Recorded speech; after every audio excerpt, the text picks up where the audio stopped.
महत्त्वाची अपडेट सध्या आपण ही बघू शकतोय। खरं तर 2 वेळा डिनो मोरिया याची चौकशी झालेली होती। खरं तर अनेक आरोप सुद्धा या प्रकरणासंदर्भात केले गेलेले होते। डिनो मोरियाला नेमकं कंत्राट कोणी दिलं असे सुद्धा चर्चा रंगलेली होती। आता यानंतर काय नेमकी माहिती समोर येते हे बघणं सुद्धा तितकंच महत्त्वाचं असेल।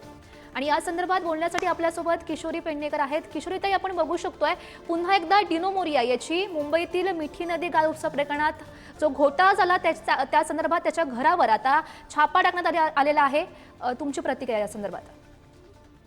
नाही, मुळामध्ये कुठलाही कॉन्ट्रॅक्टर असू दे, तो जर मुंबई आणि महाराष्ट्राला लुटत असेल असं जर प्रात्यक्षिक दिसत असेल, मग कोणी असो ते त्याला शिक्षा होणारच आणि व्हायला पाहिजे। त्यामुळे ज्या कारवाया आहेत त्या कारवाया ज्या संस्था आहेत गव्हर्नमेंटच्या त्या पद्धतीने चालले। त्यामुळे आमची प्रतिक्रिया हीच असेल की कोणी असू दे, चुकीचं काम घडलं असेल तर शिक्षा झाली पाहिजे। हो, नक्कीच। किशोरीताई, आपण बघितलं असेल तर आधी सत्ताधाऱ्यांकडून वारंवार आरोप केले जात होते की डिनो मोरिया याला नेमकं कंत्राट कोणी दिलं असेल आणि त्यांचा रोष कुठेतरी विरोधकांवर तुमच्या सेनेवर दिसून येत होता। त्या संदर्भात तुमची प्रतिक्रिया?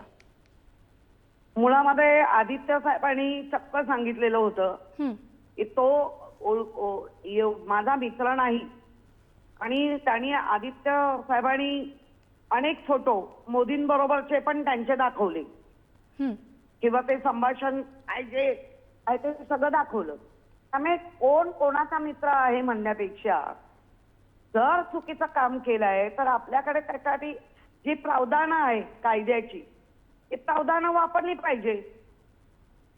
म्हणजे पंतप्रधानांचा मित्र आहे म्हणून सुटला नाही पाहिजे किंवा आदित्य ठाकरेंचा मित्र आहे म्हणून त्रासही नाही दिला पाहिजे। बरोबर, नक्कीच किशोरीताई। खरं तर चौकशीतून नेमकी काय माहिती येते हे बघणं महत्त्वाचं असेल। धन्यवाद दिलेल्या सविस्तर प्रतिक्रियेसाठी।